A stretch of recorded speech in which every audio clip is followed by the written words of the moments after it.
Good morning, good afternoon. I'm a little bit confused about my time zones. But Sherry, thank you very much for that introduction. It's an honor and a privilege to be with you here today. And I should also say that it's creating quite a lot of excitement in my house. I have two little children. They've heard that I go and give talks, but never have I given a talk that is a startup talk for Gladys Knight. And just the thought that their father may have something to do with a rock or a soul star is causing a lot of excitement all the way across the Atlantic. But what I wanted to talk to you about was about the serious topic of psychosis. This is something that I've been working on for nearly a decade and a half now, along with a lot of other people. And I wanted to share with you how we have come to understand psychosis, how techniques like brain imaging might allow us to see a little bit of what is going on, but also to give you a sense of the vast and complex but exciting world that lies ahead of us, and the kinds of discoveries we can anticipate. And it's a good place to remember that, because by organizing music festivals like this and the funds that you raise, you are making some of that possible. So if this works, let me just start with the definition of psychosis. I do not wish to presume that all of you know what it is. First is it's an illness, not just a state of mind. You know, we use the word psychosis in English quite loosely, but the one that I'm talking about is not just a state of mind. It is an illness as real and also as distressing as any physical illness. How we actually diagnose it is really by talking to the person at the moment. And the things you would look for, and words I might use, are things like delusions, which one often in lay terms thinks as paranoid beliefs, or hallucinations when people actually see or hear things that are not there, and disorganized behavior. And the illness in which it is quite commonly seen is schizophrenia. However, that is not the illness. It is only seen in people with bipolar disorder or mood disorder. Depression may have psychosis. People who take illicit drugs, sometimes the drugs can induce psychosis. And sadly, but more commonly now, as people begin to develop dementia, people with dementia can also have psychosis. So these conditions of delusions, hallucinations, and disorganized behavior can occur in all of these conditions. I have particularly studied it in the context of schizophrenia, and that's what I'll be talking about. Now, the study of this is not new. In fact, you can go back to almost all the old texts of mankind, be they the Judeo-Christian texts or the Hindu texts, and you can always find that astute observers had figured out that these things of delusions and hallucinations happened together. They gave it all different names. But the theories of the day had to do with the fact that this was all about demonic possession of some kind. So as you can imagine, the treatments of the day also had to respond to those theoretical ideas. And this is just one example. I don't know how clearly you can see it. But in the Middle Ages, if you had psychosis, they would actually put you in these specialized drums and whirl you around, because the idea was to get the possession out of you. The change happened around the dawn of the 20th century. So about 100 years ago, ideas developing largely in Western Europe came to the idea that this might actually be a brain disease. Now, there weren't very sophisticated techniques to look at the brain at this point in time, but a major breakthrough that had happened was that Alzheimer's disease got linked to the brain. So with that came the possibility that these were actually brain diseases, that these might not actually be matters for the church, but they might actually be matters for the doctor and for medicine. And some of the earliest things that happened, which seem rather crude, was this idea of insulin coma. Now, this may seem very odd to you, but the idea in those days was there were these observations that people with psychotic behavior would have a seizure. And at the end of the seizure, they may actually come out of it much more lucid than they were before it. So the doctors at the time thought, maybe a good idea to actually induce seizures. Now, they didn't know how to do it at that time. Insulin was available, and if you give high doses of insulin, it drops your glucose very low, and you actually get a seizure because of that. Now, it's not a very good thing to do, but this is actually an effort of doctors who were trying to do that, and then they were trying to revive the patient by re-infusing glucose, because you want the person to arrive again. So these were the heroic efforts that were done about 90 years ago. Some 50 years ago, the theories were about artificial hibernation. So at that point in time, there was a lot of interest in how animals hibernate, and that was being studied, and it had something to do with a part of the brain called the hypothalamus. And people were very interested with artificial hibernation. I'm not so sure you can see it, but these are actually bathtubs full of ice chips. And patients were suspended in these, and the hope was that this would somehow make them better. Now, and people used to get better. Perhaps, such a shock would cure anyone of anything for a short period of time. And at that point in time, in France, there was a group that thought, they said artificial hibernation works, but not really very well. Is there some way to enhance it? And the idea was, can we use some medicines to enhance artificial hibernation? And there was a group at a hospital called Sainte Anne in Paris, which was a well-known psychiatric group at that time, and they were trying all sorts of other medications. They were trying alcohol, they were trying barbiturates. Nothing seemed to work. And then there was a little-known French company called Poulenc, which synthesized a molecule, not for use in psychiatry, but for use by surgeons and anesthesiologists, and this molecule was called chlorpromazine. They synthesized it. There was a surgeon anesthesiologist called Henry Laborie who actually used it. He found that it was actually very good for surgical patients to calm them after surgery. And then he went over to his friend psychiatrist called Delay and Deniker, and he shared this molecule with them, and he said, look, this is actually very good for calming surgical patients. How about you try it in your patients? And that, in 1952, when that molecule was first used, was in some sense the beginning of the modern era of drug use in psychiatry. And this drug, chlorpromazine, also known as thorazine, has now been around, and it is still used because it is still useful in certain conditions. Now, given that that is how the drug was discovered, we really didn't know how it worked. We knew that it helped people be calm, and in those days it wasn't called an antipsychotic, it was called a major tranquilizer. Given that it was a major tranquilizer, we didn't really know how it worked. And really for the next 20 years, we kept using it, had a dramatic effect without really understanding how it worked. So what happened in the 60s and 70s was that the introduction of drugs changed very much the face of psychiatry. And the big effect was large-scale deinstitutionalization.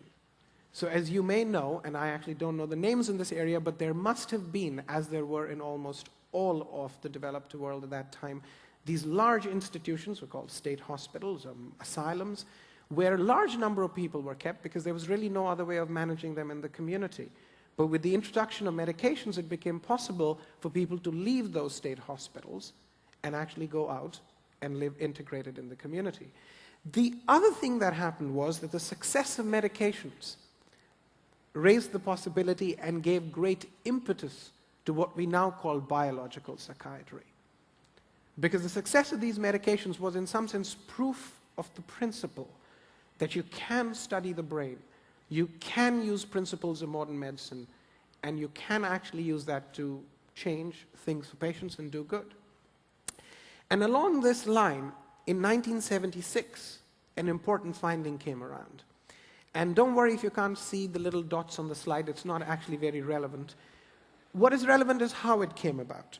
Well, there was a group at that time in Toronto, which was led by Professor Phil Seaman, and what he observed was that at that point in time, there were about 22 antipsychotics already available. So you see, chlorpromazine comes out in 1952, and within 25 years, there are 20 new drugs that came out. And they could all pretty much do the same thing, and none really that much better than the other. And we didn't really know how they worked. So what he did was he was doing lab experiments, and he was looking at how these drugs bind to the brains, and at that point in time he was using calf brain. So he would grind up calf brain, and he would study how, and he found a very startling thing. And what he found was that if he arranged these medications by the dose that was given to the patients, and then he arranged them in a row as to how they bound to a particular place in the brain, he actually got a perfect correlation. So the two things linked up perfectly. Now, he didn't know what was that site in the brain that they were binding to. So he actually called it the antipsychotic receptor, or he called it the neuroleptic receptor, which was another name for these drugs, because we thought, or he thought at that time, that that's what it was. But then research continued, and over the next few years we figured out that these drugs were actually binding to a site in the brain which is natively there because an internal body neurotransmitter called dopamine binds to that site. So now we actually know the receptor, we know exactly where it is, it's been cloned, so we know the genetic makeup of that receptor. You can actually get, in labs, you can actually get the proteinaceous form of this receptor, and a lot of research has been done on this. Now this was 1976, and when our group started working on this, the challenge for us was, can you actually see this in the living patients? Because up till now, all of this is in animals and in test tubes, and with the advent of a kind of brain imaging called PET imaging, it became actually possible to see these receptors in the living brain just as we would with other scanning. And this is what it looks like. So the colored picture you see to the left is called a PET scan, and the black and white picture you see on the right is the MRI scan. Now I take it the MRI is a scan everyone is familiar with, and the MRI tells you about the structure of the brain.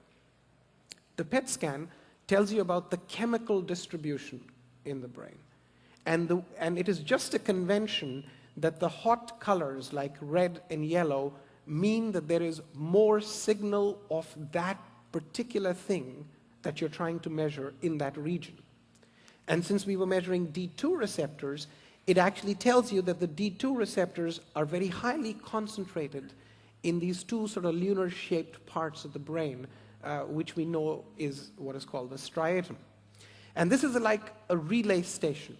So a lot of information from the periphery comes in to this part of the brain called the striatum, and then it gets distributed out to the part of the brain that's called the gray matter or the cortex. And with this technique called PET imaging, it was possible to see this in normal volunteers and in patients.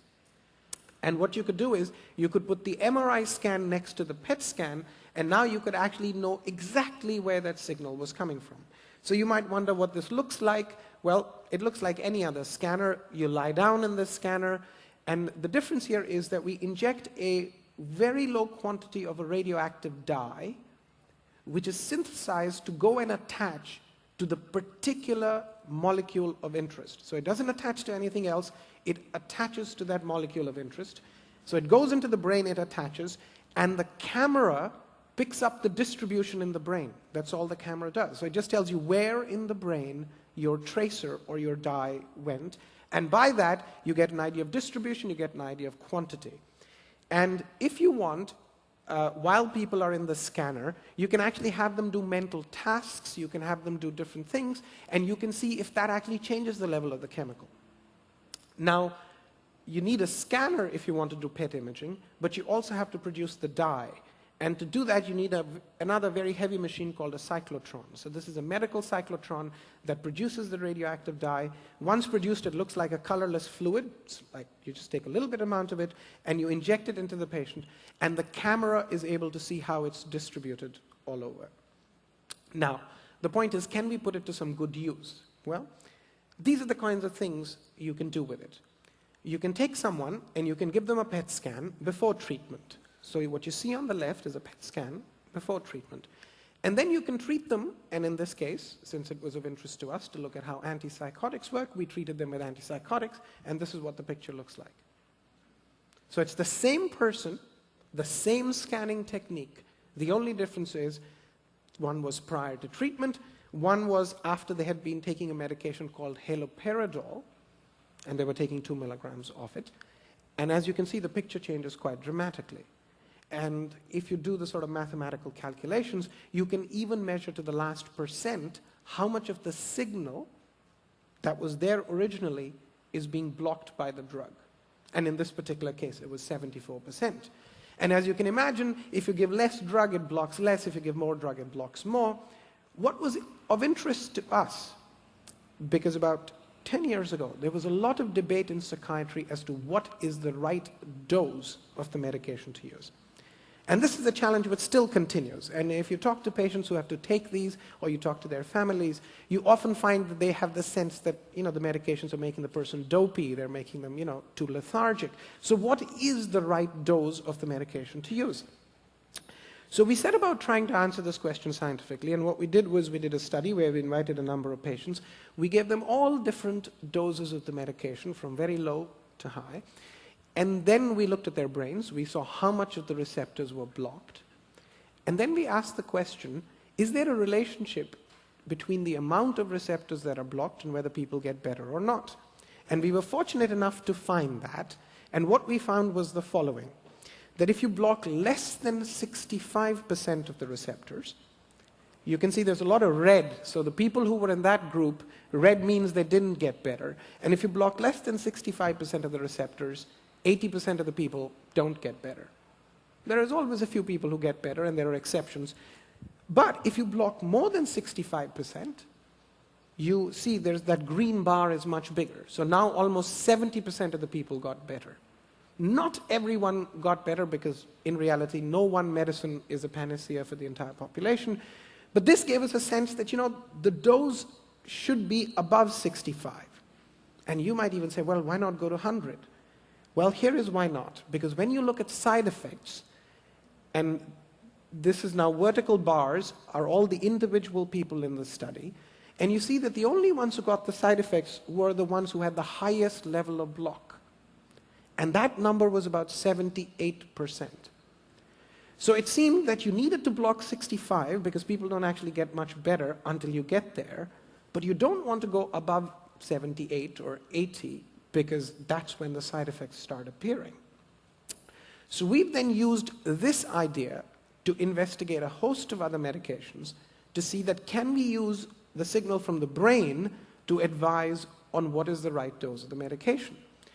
Now, in the mid-1990s, when we were doing this, a very commonly used medication was haloperidol. And this is just to show you a doctor's order sheet.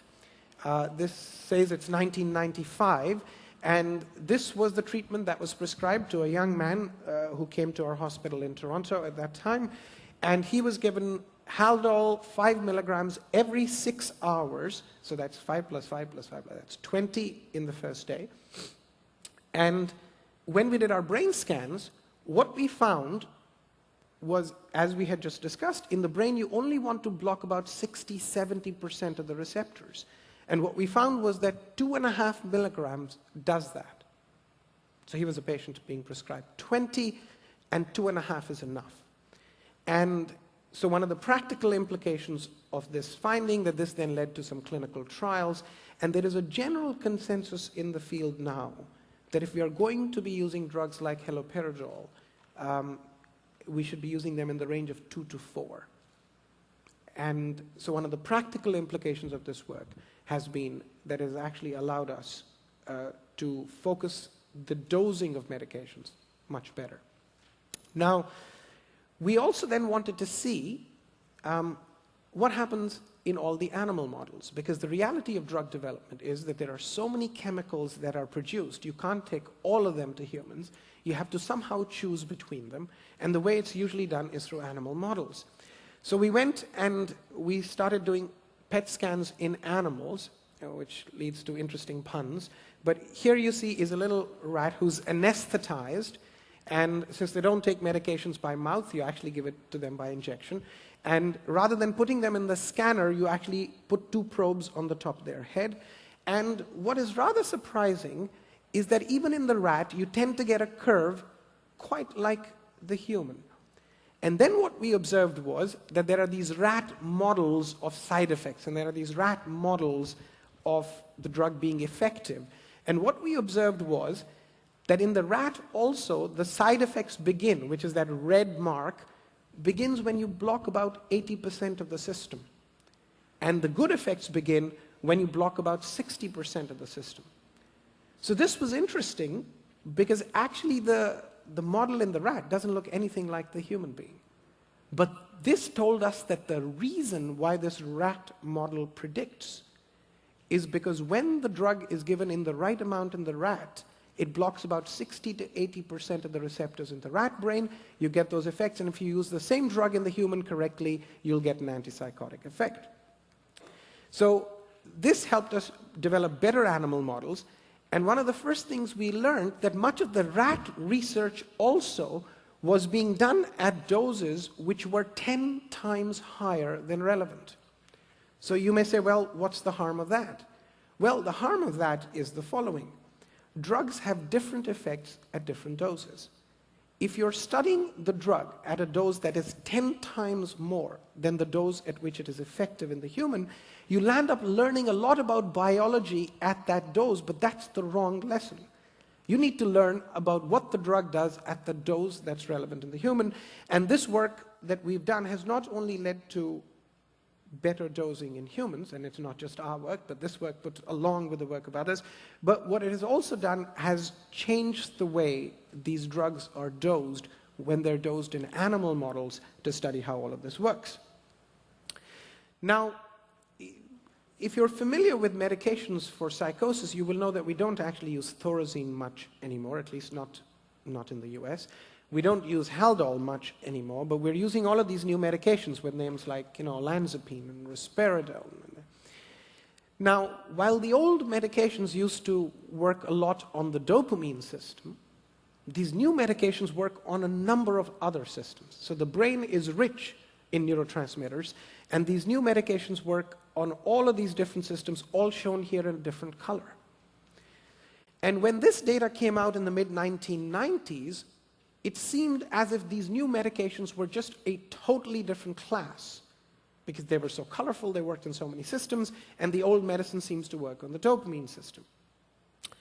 But we wanted to know, what do these new medicines do on that system, just as I'd shown you with those other studies? And when we did that, what we found was that while it is true that these new medications work on a number of different chemical systems, they seem to become effective.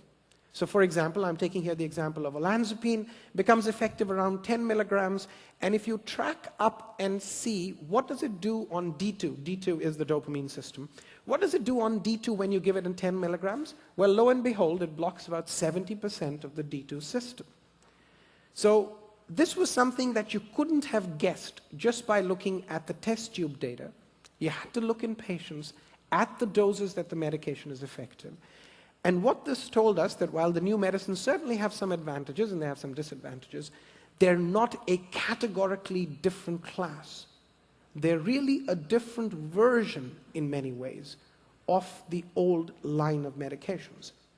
And therefore we shouldn't rest, and that we have to actually go and find different ways of getting people better. And the sense at the moment is that despite 50 years of medication development, blocking the dopamine D2 receptor is still central. It's still the only known way to get an antipsychotic effect. Now, those of you who read the New York Times will know that there was actually a report of a new drug by Eli Lilly just a week or so ago, where they have at least a new molecule which doesn't directly work on the dopamine system, and at least in an initial trial, seemed to work in schizophrenia. Now, if that pans out, that would be a truly different new class of medications for the care of schizophrenia. But, as you know, drug development is a chancy business. We have to wait another few years to see where that goes. And all efforts, at least up till now, to make antipsychotics, which totally avoid the dopamine system, have not been effective. So this then actually hints and suggests that there must be something, particularly wrong with the dopamine system in this business of psychosis. So if dopamine is indeed so important in treatment, what's wrong with dopamine in the first place? And you can use the same technique of PET imaging to look at the dopamine system of people, and you could look at the dopamine system of people who are presenting with psychosis, and then you can compare it to people or normal volunteers, And when you do those studies, this is what you find. This is a little cartoon of how the brain, or how neurons in the brain work. And the general idea in the brain is that neurons are actually electrical conductors of signals. So they're like electrical wires. But then there is a junction. But that junction is not electrical, but it's chemical. So here is how it works. An electrical signal comes, it releases a chemical, the chemical attaches to the next neuron and starts another electrical signal. So the way the brain communicates, it's different from the computer, because a computer is a series of electrical connections. The brain is a series of electrical transmission with a chemical connection with an electrical connection. And that's good, because it allows for a lot of modulation. It also raises the possibility of the system going wrong in many ways, but it allows for a lot of subtle modulation. And this place in the brain where the electrical signal leads to a chemical release, leads to an electrical signal, is called the synapse. So there is the pre-side, where the electrical signal comes. That's the side where the chemicals are synthesized. They're stored up there. And then the electrical signal comes, it releases them, and these released chemicals then attach to the post side. And these receptors that I was showing you are on the post side. So when dopamine gets released, they attach, goes. So that's the general organization of the brain. The electrical signal comes, they release.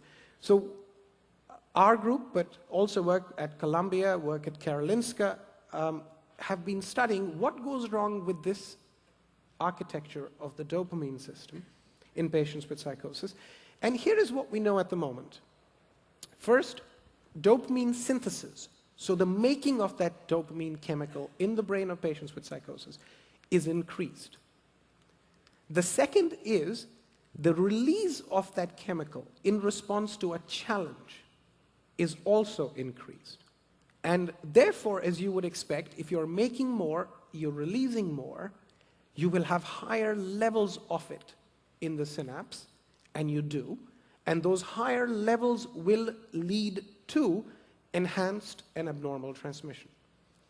So this is a very simple cartoon, but this is at least one way of thinking about what might be going wrong in psychosis, that there is a hyperproduction of dopamine. And what the antipsychotics do is block it at the postsynaptic level. Now, if we were really smart, we'd be actually changing the synthesis. We'd be changing the response of that synthesis to stimuli. We haven't gotten there as yet. All we are doing is blocking, or in some sense dampening, the impact of an over-accelerated system.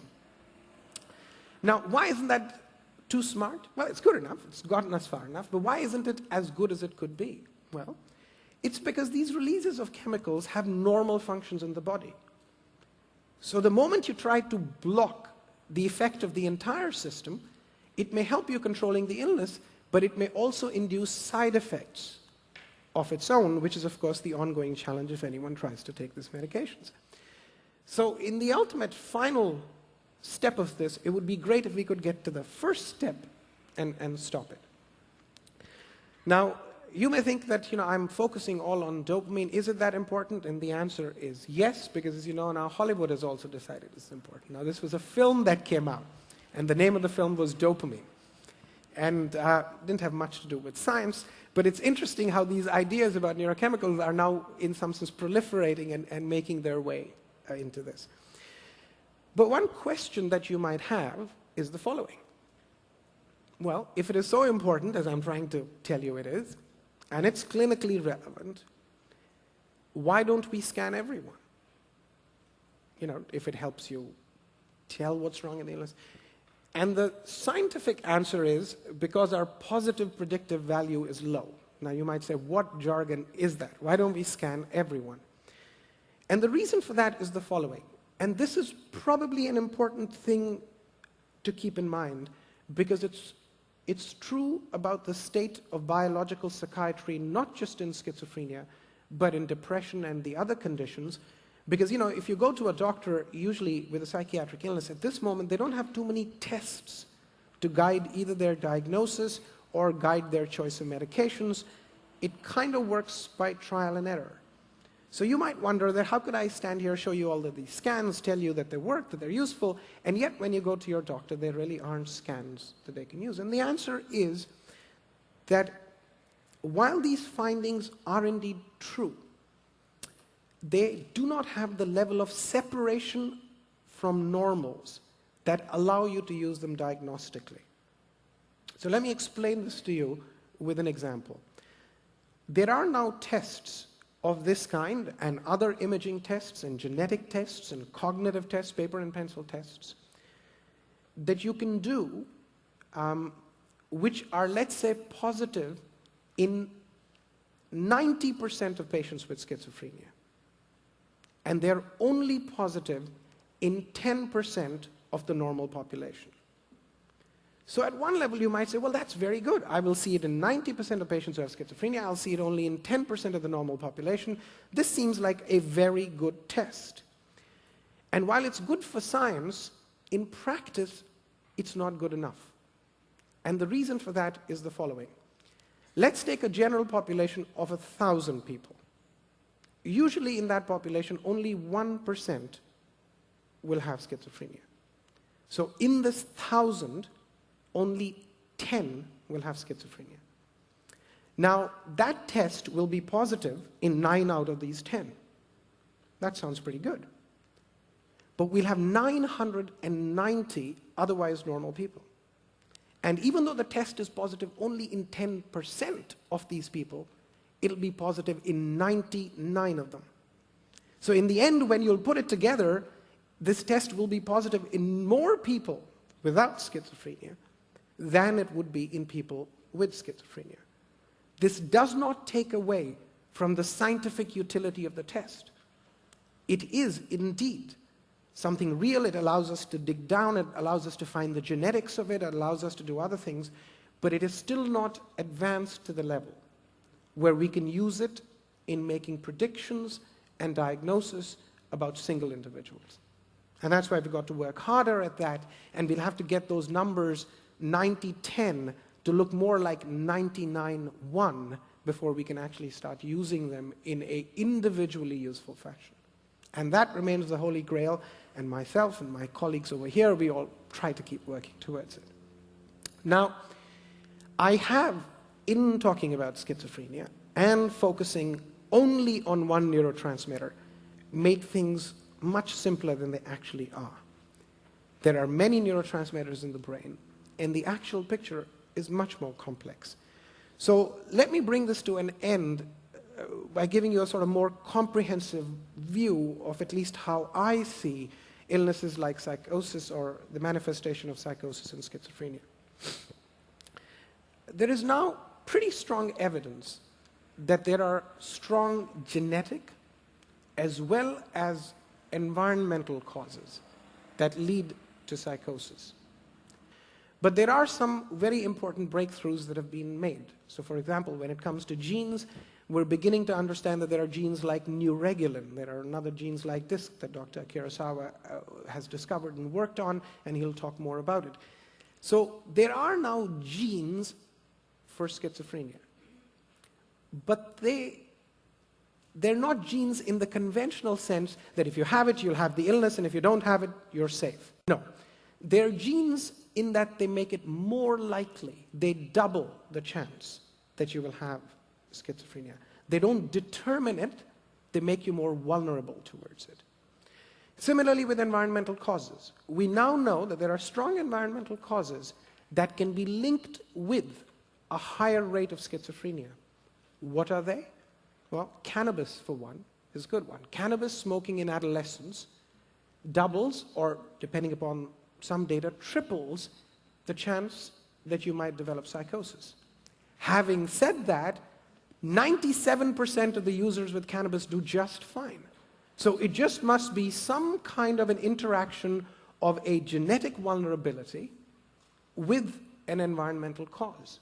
Another example, immigration, coming to a new environment, doubles the risk of schizophrenia.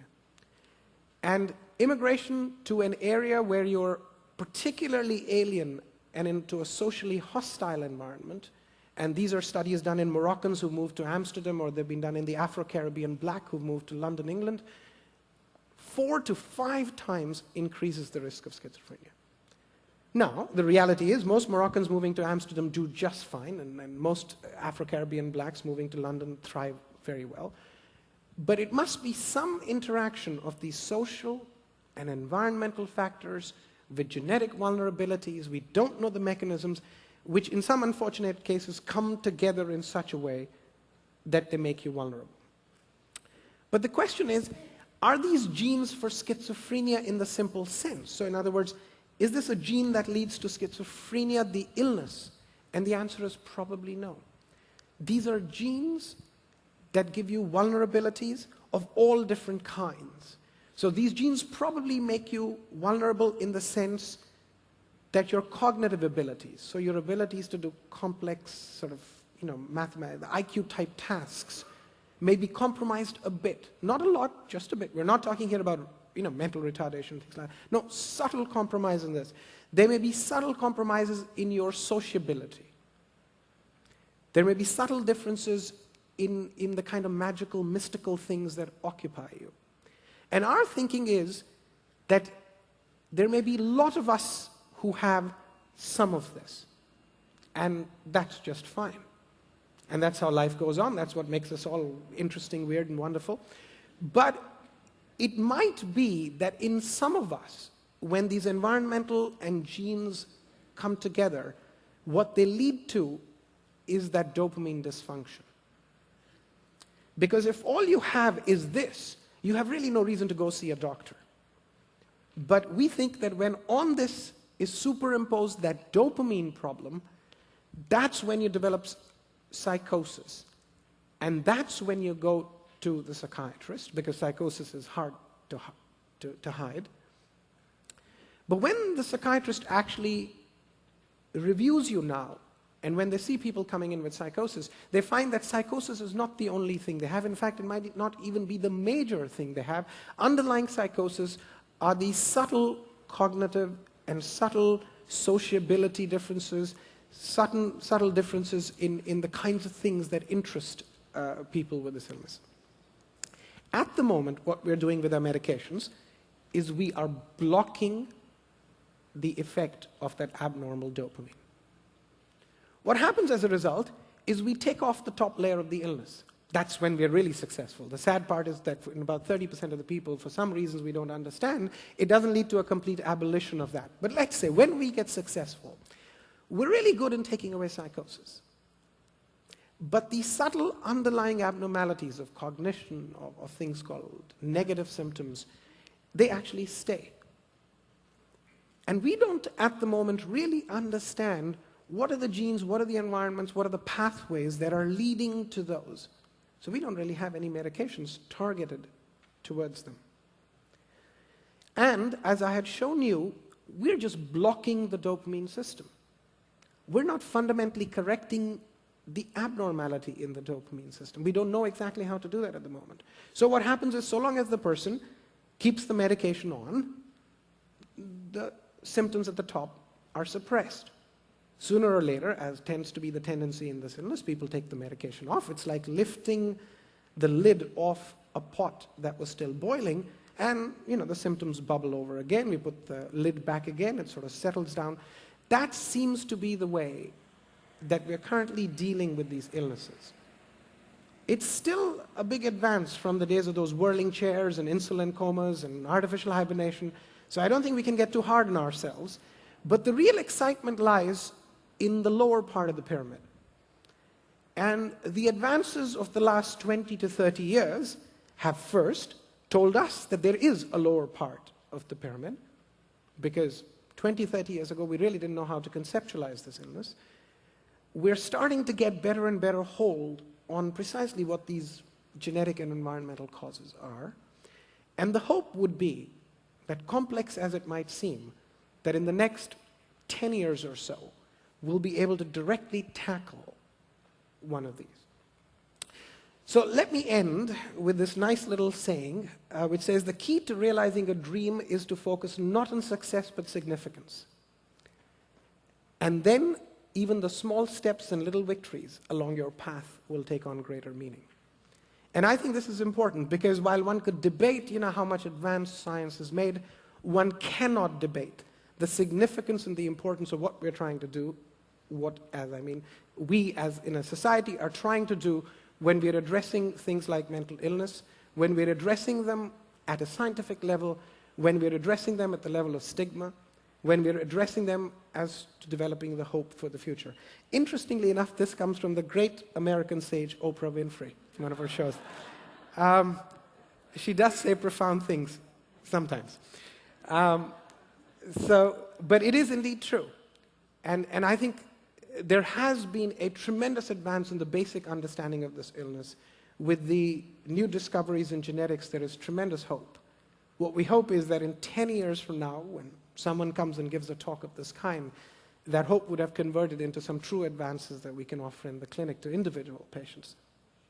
So let me end by letting you know that even though I had the pleasure and the privilege of sharing this with you, this is not work an individual does. These were my colleagues in Toronto over the last 10 years with whom I worked. And I must say sincere thanks also to the patients, because much of the work that we've done is clinical research. We've imaged people at times that were distressing and hard for them. And the fact that they volunteered for these studies and their families are very thankful for. And I'd like to end with a note of thanks to you and to Sherry and the Staglin family for making this possible. So thank you very much. Thank you, Shitij.